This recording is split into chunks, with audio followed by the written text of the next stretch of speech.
बहुत बार मेरे को लोगों ने ये सवाल किया है, एक बार फिर से उसका जवाब देने की कोशिश करता हूँ कि सवाल क्या है कि हमसे क्या भूल होती है पूजा पाठ करते में, हमारी ईश्वर प्रार्थना क्यों नहीं सुन रहे? नितिन, कोई तरीका है तो बताओ। ऐसा कुछ नहीं होता। आपको लगता है कि भगवान आपकी बात नहीं सुन रहे हैं क्योंकि आप जो मांगते हो उनसे वो भी आपको नहीं मिला। जो आपको एक डिजायर है कि हमारे को ये हासिल करना है, अभी वो नहीं मिला है, इसीलिए आपको लगता है भगवान हमारी बात नहीं सुन रहे। लेकिन आपके साथ जो भी हो रहा है, अच्छा बुरा, ये कहीं ना कहीं कनेक्ट करता है आपकी पूजा पाठ को भी, आपकी भक्ति को भी, आपके कर्मों को भी। ज्यादा बड़ी बात नहीं कहूंगा, आज की कहानी से समझाने की कोशिश करूंगा कि आपका मन अगर साफ है और ईश्वर भक्ति करते हैं तो देर सवेर आप पर कृपा जरूर होगी। नमस्कार, हर हर महादेव, जय भोलेनाथ। मैं नितिन हूं, यह है चाचा के फैक्ट्स, कहानियां सुनाता हूं। आज की कहानी सुधा और गिन्नी की है और इसे सुनने के बाद आपके मन से हल्का सा ये जो डाउट है ना, क्लियर कर दूंगा। भगवान क्या हमारी प्रार्थना नहीं सुनते? अभी फिलहाल चैनल का इंट्रो उसके बाद आकर शुरू करता हूं। हर हर महादेव।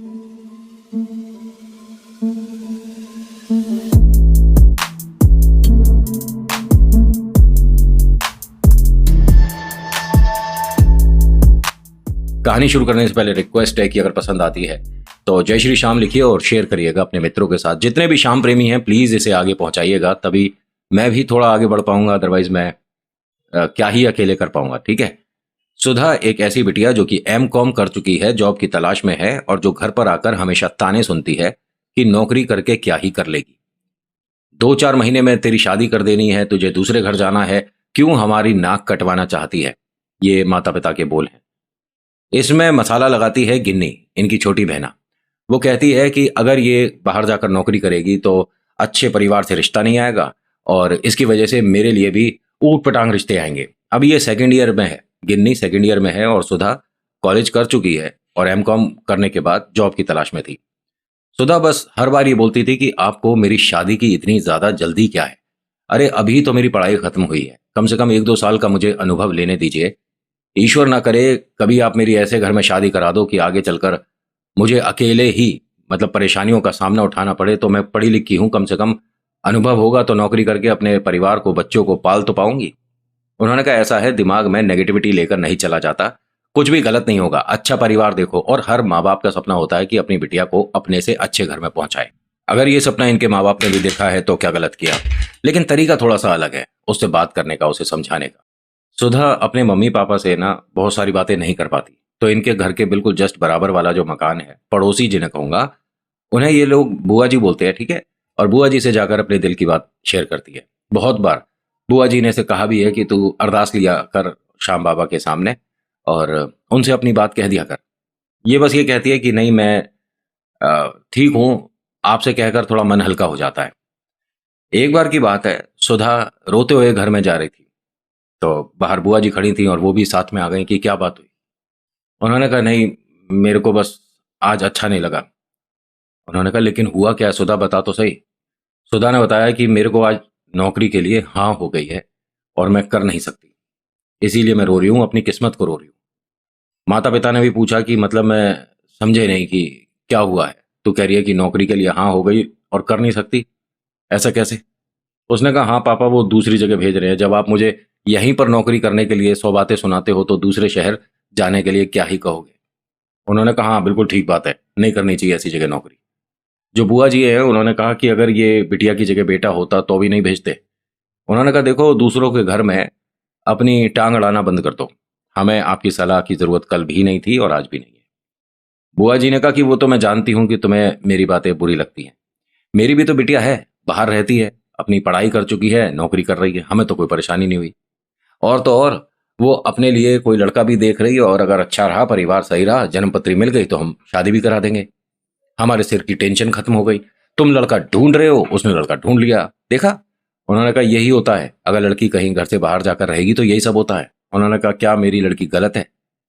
अरे पायलट है मेरी लड़की, आप क्या समझ रहे हो? उन्होंने फिर घर में जो तनाव बढ़ रहा था उसे खत्म किया और सुधा ने कहा कि हर किसी की किस्मत राधिका जैसी नहीं होती, वो मेरी दोस्त देखो कहाँ पहुंच गई और मैं यहीं पर रह गई। उन्होंने कहा बिटिया कोई दिक्कत नहीं है, ईश्वर ने सभी के लिए कुछ ना कुछ अच्छा लिखा है। गिन्नी ने तो बहुत बार कहा था कि सुधा से पहले मेरी शादी करा दो, मुझे कोई पढ़ाई वढ़ाई नहीं करनी, मुझे कोई नौकरी वगैरह नहीं करनी। लेकिन भैया अगर छोटी बिटिया की शादी पहले हो जाती है हिंदुस्तान में तो बड़ी बिटिया में कोई दोष होगा इसलिए नहीं हुई। ये बात मैं गलत भी नहीं कह रहा है ना, आपको भी पता होगा कि हाँ नितिन ये बात तो सही है, और ऐसे किस्म के लोग हमारे आसपास बहुत देखे जाते हैं। और जो लोग ये सोचते हैं कि लड़कियों को ज़्यादा पढ़ाने से क्या ही होगा, तो परसों जिस हम फ्लाइट में आए हैं उसकी पायलट भी एक लड़की ही थी। अपनी विचारधारा बदल दो, क्योंकि लड़कियां आज की डेट में लड़कों से कदम मिलाकर नहीं चल रही हैं, उनसे 2 कदम आगे चल रही हैं। होता क्या है कि सुधा के मम्मी पापा ने मना कर दिया कि तुझे नौकरी नहीं करनी है और अब तुझे कहीं इंटरव्यू के लिए भी नहीं जाना है। सुधा ने कहा ठीक है, आपका जो मन करे वो करो, आपको मेरी जहां शादी करानी है वहां करा दो, मैं अब एक शब्द भी नहीं बोलूंगी। उसने ऐसा बोल दिया।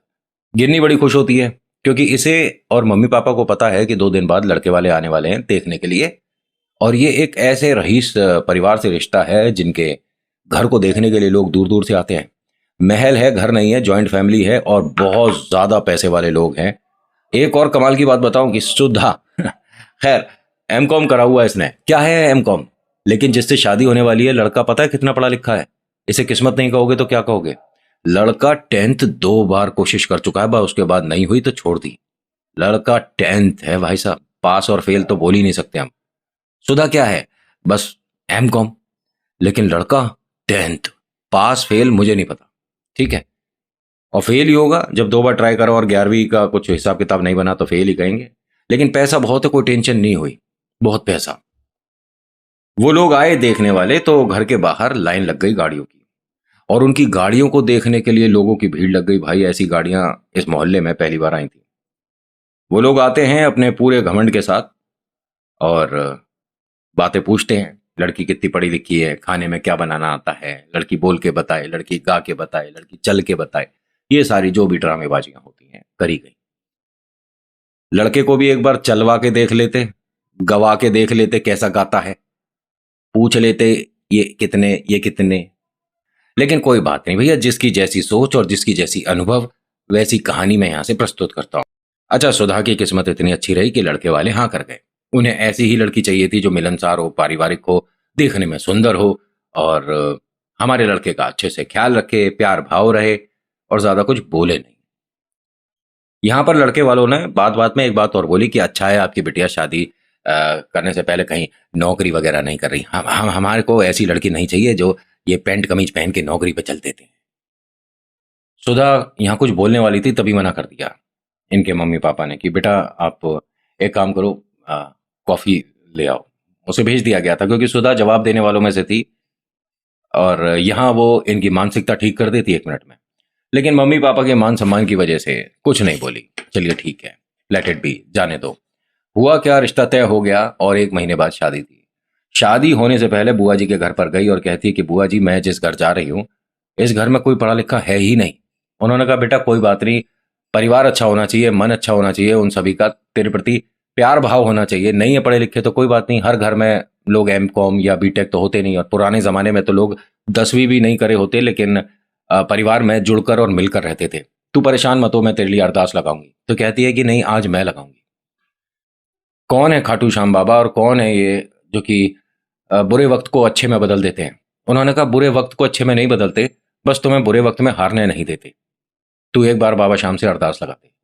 इसने जब बाबा से अरदास लगाई उसके बाद ये मानिए कि बाबा की नजर इसके ऊपर आ चुकी थी कि बिटिया तू परेशान ना हो, मैं तेरे साथ ही हूं।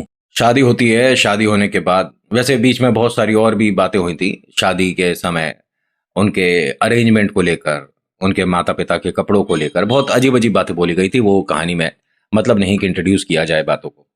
शादी हो जाती है। शादी हो जाने के 15 दिन बाद इनके घर में थोड़ी उथल पुथल सी शुरू हो जाती है लड़के वालों के कि अभी तक गुड न्यूज नहीं। 15 दिन ठीक है। उसमें बिटिया को इनकी जो ननद है ये 2 एक डॉक्टर के ले जा चुकी हैं। क्यों भैया, पतिदेव क्यों नहीं जा रहे थे?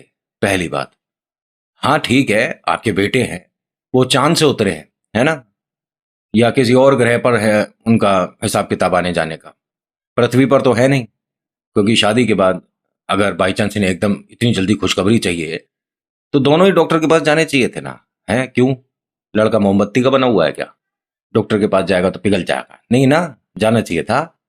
अम्मा जी आप भी देख रहे हो ना वीडियो, आपके पास भी पहुंच गई होगी। सुधा ने कहा था कि नितिन भैया जैसी बता रही हूं वैसी ही बताना, और जब वीडियो बन जाएगी तो मैं अपने ससुराल में भी भेजूंगी। आप तक पहुंच गई होगी वीडियो। नमस्कार, नितिन हूं मैं। आप भी कुछ कहना चाहते हो ना तो प्लीज़ मैसेज करना। इंस्टाग्राम अगर नहीं भी चलाते तो व्हाट्सएप पे हूँ, वहाँ बता देना। बाकी जवाब तो सुधा ने अच्छा दिया आपको। होता क्या है कि सुधा के घर में, मतलब लड़के वालों के घर में, सुधा पर प्रेशर आने लग गया 15-16 दिन के बाद ही। यहाँ दिखाना है, वहाँ दिखाना है, ये है वो है, अभी तक खुशखबरी क्यों नहीं आई। उनके घर की ताई जी, और ये हर घर की ताई अजीब सी क्यों होती है मुझे नहीं समझ आता। ये ताई जी नई नई राय देने लग गई कि भाई तुमने अपने बेटे की किस्मत फोड़ दी, लड़की वालों के अच्छे परिवार में जुड़ना चाहिए था, क्या तुमने किस जगह शादी कर ली, लड़की ठीक ठाक ही है, देखने में ऐसा कोई हीरोइन तो है नहीं। अच्छा, आपका लड़का बड़ा हीरो है, पढ़ाई में ही हीरो होता कम से कम, देखने की तो खैर बाद की बात है। और ये जो कहते हैं ना लोग कि सूरत से क्या होता है, सीरत अच्छी होनी चाहिए, मन अच्छा होना चाहिए। अगर किसी के सामने बैठोगे तो मन दिखाओगे कि चेहरा। 1.5 महीने तक ये डॉक्टर डॉक्टर खेलते रहे। 1.5 महीने बाद एक बात सभी के लिए क्लियर हो गई कि ये सुधा बांझ है। ठीक है, सुधा के बच्चा नहीं हो सकता। हमने अपने बेटे रवि, इनका नाम तो लेना जरूरी है ना भाई, इतने होनहार आदमी हैं। हमारा जो रवि है, हमने उसकी किस्मत खराब कर दी।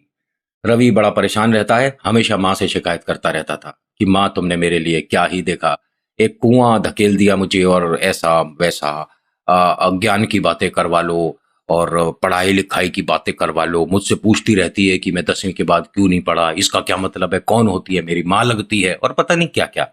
वैसे सुधा तुम्हें पूछना भी नहीं चाहिए था। बार बार ऐसे किसी की दुखती नस पे हाथ रखोगे तो बुरा तो लगेगा ही, और वो तो तुम्हारे पति देव थे। सवाल इतना बड़ा पूछना ही नहीं चाहिए था कि आपने पढ़ाई क्यों छोड़ दी। बहुत बड़ा सवाल है, क्योंकि पढ़ाई छोड़ने का मतलब पैसों से तो है ही नहीं जब खुद ही धनवान लोग हैं। खैर, होता क्या है कि रवि और सुधा के बीच में मनमुटाव इतना बढ़ गया कि सुधा को 2 महीने बाद उसके घर भेज दिया। सुधा के मम्मी पापा और गिन्नी ने यह कहा कि तेरी ही गलती होगी, तूने ही उस घर में कुछ ऐसा किया होगा कि वो लोग तेरे साथ नहीं रह पा रहे। अब हमें जाकर बात संभालनी पड़ेगी, और ऐसा होगा, अब वैसा होगा। ये रोए जा रही है, इसके आंसू किसी को नहीं दिख रहे। माता पिता ने और गिन्नी ने तय कर लिया था कि बस आधे घंटे बाद हम यहां से गाड़ी से निकल जाएंगे लड़के वालों के, और वहां जाकर हाथ जोड़कर माफी मांग लेंगे। ठीक है। सुधा को देखने आती हैं बराबर वाली बुआ जी, आंसू पोंछती हैं, पानी पिलाती हैं और कहती हैं कि बेटिया हुआ क्या। उसने अपने दिल की सारी बातें बता दी, और ये और कह दिया कि बुआ जी आप तो कहती थी ना कि खाटू श्याम बाबा चमत्कार करते हैं, कुछ नहीं करते, बस अपने भी मंदिर से उन्हें बाहर कर दो। अम्मा जी ने कहा कि ऐसा नहीं कहते, और तेरे साथ जो भी होगा, जो भी हुआ, वो बाबा की नजर में ही है, तू परेशान मत हो, सब कुछ ठीक हो जाएगा।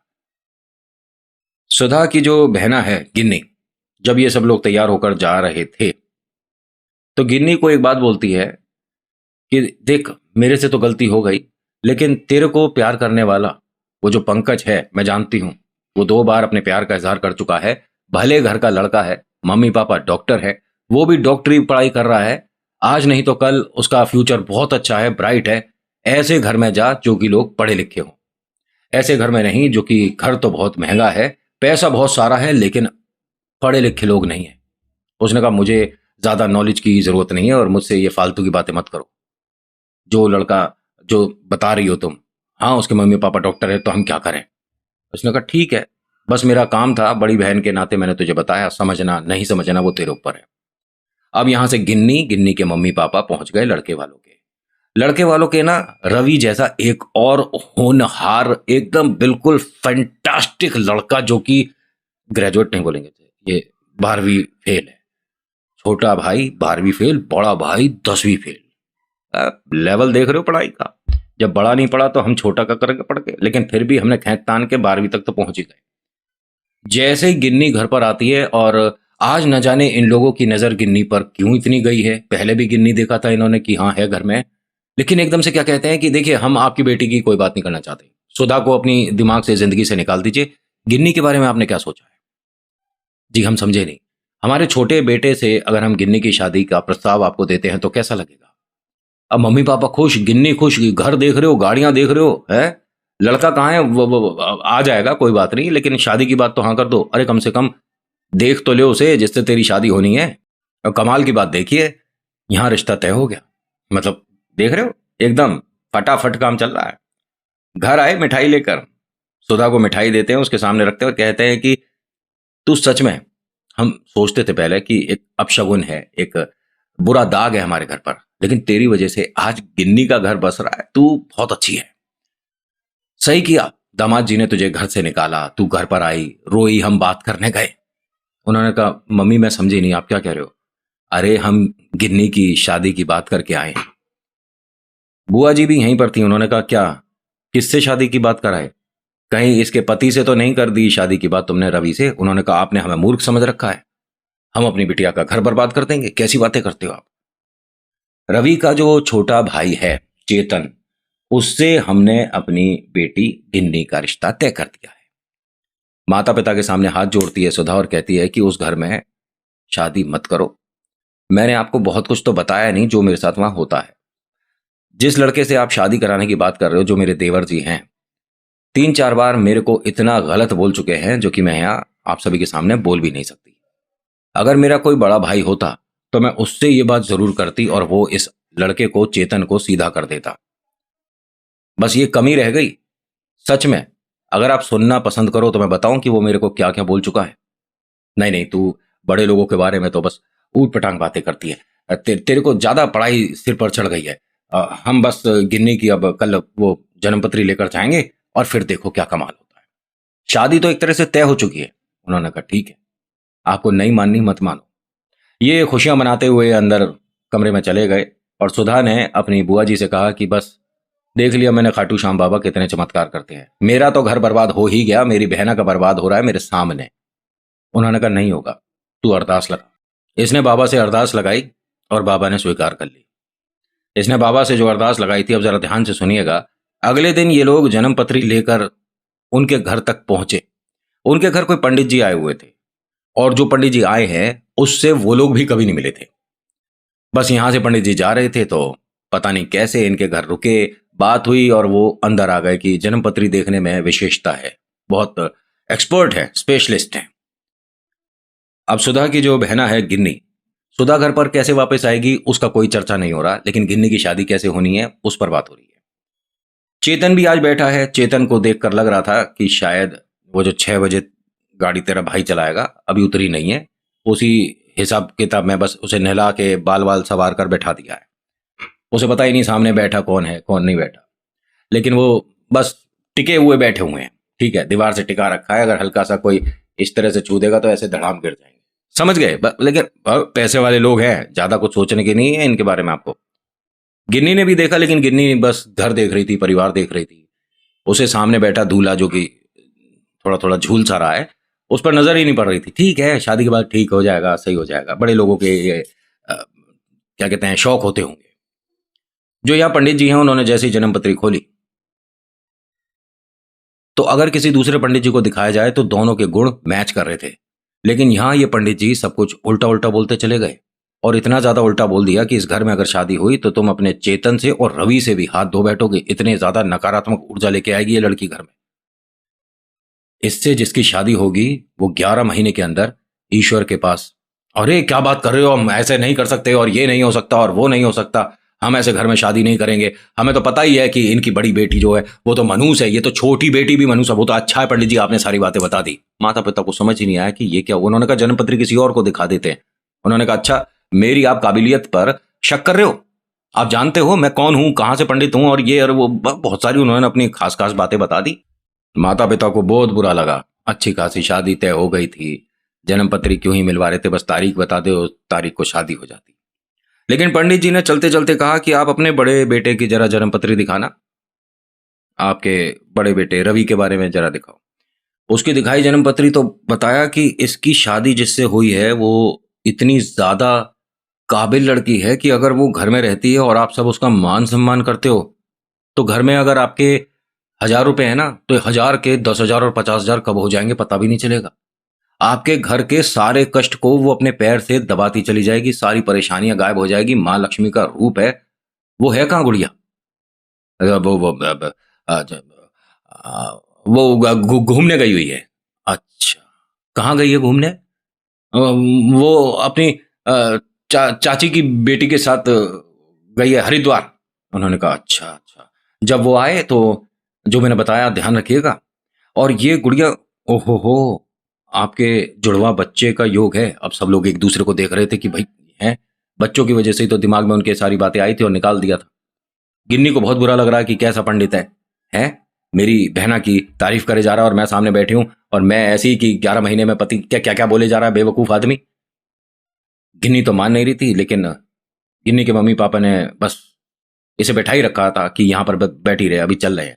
उसने इतनी तारीफें कर दी कि इनसे रहा नहीं जा रहा। बस इन्हें फटाफट से जाके सुधा को वापस घर में लाना है, मान सम्मान देना है, उसके पैर धो धो के पीने हैं कि भैया खुशियां और पैसे दोनों आएंगे। अब कमाल की बात बताऊं, सुधा के मम्मी पापा बस वहां पर थोड़ा नाश्ता पानी सा करके एक बड़ी सी नो को लेकर अपने घर पहुंचे। पहुंचने के बाद ये जो सारी बातें हैं उखड़े उखड़े मन से बताने लग गए कि तेरी तो जन्मपत्री पता नहीं किसने लिख दी है, तेरी जन्मपत्री अच्छी बता दी है, तू उसके लिए हमारे दामाद रवि के लिए अच्छी है, पता नहीं कैसी कैसी बातें कर रहे हैं। गिन्नी के लिए ऊट पटांग बात बता दी है कि 11 महीने में पति स्वर्गवास, ऐसा क्या क्या क्या। उन्होंने कहा अरे जो होता है माई अच्छे के लिए होता है। हाँ तुझे तो बड़ा अच्छा लग रहा है ना अपनी तारीफें सुनकर। नहीं, मुझे ये अच्छा लग रहा है कि उस घर में मेरी बहना नहीं जा रही है। तभी थोड़ी देर बाद यहाँ पर बड़ी सी गाड़ी आकर रुकी। अरे सुधा बिटिया, ऐसे नाराज नहीं होते। मेरे को तू सास मानती है क्या? मैं तो तेरी माँ जैसी हूं बेटा, तू चल ना बेटा बेटा बेटा। अब बेटा यहाँ से पहले बुआ जी के पास गई, उनसे परमिशन ली कि मुझे जाना चाहिए कि नहीं। बुआ जी ने कहा कि बिल्कुल जाना चाहिए बेटा, अलग होकर कोई फैसले नहीं लिए जाते। अगर साथ हो गए आगे चलकर वक्त बदलेगा, दोनों के विचारधारा चेंज होगी और हो सकता है कि वो भी एक सही राह पर आ जाए जैसे तू है। बुआ जी की बात मानकर, माता पिता से आशीर्वाद लेकर, बहन से थोड़ा ऊट पटांग शब्दों को लेकर ये उनके साथ गाड़ी में बैठ गई। ये वापस आई तो हाँ, इनके घर में इन सभी को लगने लगा कि जब से वो आई है थोड़ा थोड़ा चमत्कार हो रहा है। उसको मान सम्मान दे रहे थे, जितना उसकी आओ भगत करते थे उतना घर में न जाने कैसे प्रॉफिट हो रहा था। ये किसी को नहीं पता, इनको भी नहीं पता, तो मैं भी क्या बता सकता हूं। गिन्नी जिनसे 2 बार मना कर चुकी है अपने प्यार का इजहार, जिन भाई साहब ने किया था, जिनके मम्मी पापा डॉक्टर हैं, उनके संपर्क में वापस से आती है क्योंकि उनके मम्मी पापा आते हैं अपने बेटे का रिश्ता लेकर। गिन्नी के माता पिता के सामने प्रस्ताव रखते हैं और वो एक्सेप्ट करते हैं। गिन्नी जो कि 2 बार मना कर चुकी थी कि मुझे तेरे से कोई प्यार नहीं, कोई मोहब्बत नहीं, मुझे एक बड़े घर में जाना है, वो भी हाँ करती है। लेकिन एक कमाल की बात बताऊं, यहाँ जन्मपत्री जब देखी गई थी और मैच कराया गया था तो इसकी जन्मपत्री में ऐसा कुछ भी नहीं था कि जिस लड़के से शादी होगी उसके 11 महीने बाद स्वर्गवास हो जाएगा। आपको पता है ये जो सुधा के घर वाले हैं, जो पैसे वाले सब लोग हैं, इन्होंने बाद में उन पंडित जी को, घर में और भी शादियां थी ना, तो सबकी जन्मपत्री मिलवाने के लिए उन्हें खूब ढूंढा। आसपास जो उन्हें जगह बताई थी कि मैं यहाँ रहता हूँ, इस मंदिर में रहता हूँ, वहां जाकर पता किया, पूछा तो वहां कोई इस तरह का पंडित जी था नहीं। अब इनका ये मानना है कि उस दिन जन्मपत्री खाटू श्याम बाबा ने देखी थी और बाबा श्याम ने जो जो बता दिया वो होने लग गया। गिन्नी अब डॉक्टर साहब के घर में खुश है, मान सम्मान पूरा है। सुधा जुड़वा बच्चों की ममा है और इनके जो पतिदेव हैं उनको भी अब स्टडी की तरफ थोड़ा थोड़ा हल्का फुल्का सा, खैर अब पिक्चरों में होता है कि भाई उसने बाद में पढ़ाई कर दी, लेकिन असलियत में थोड़ा बहुत रुझान है, मन करता है तो पढ़ लिया करते हैं। लेकिन एक चीज उनमें बहुत बढ़िया परिवर्तित हुई, वो सुधा के प्रति प्यार और आदर भाव रखते हैं, मान सम्मान रखते हैं, और घर में कोई भी सुधा से ऊंची आवाज में बात नहीं कर सकता। तो आज के अनुभव में इतना ही। कैसा लगा बताना जरूर, अच्छा लगा तो आगे शेयर करिएगा, नहीं लगा तो डिसलाइक करके बताना कि क्या सुधार की जरूरत है। So thank you so much for watching. मेरा नाम नितिन है, मुलाकात करूंगा एक अगली वीडियो में। हर हर महादेव, जय भोलेनाथ।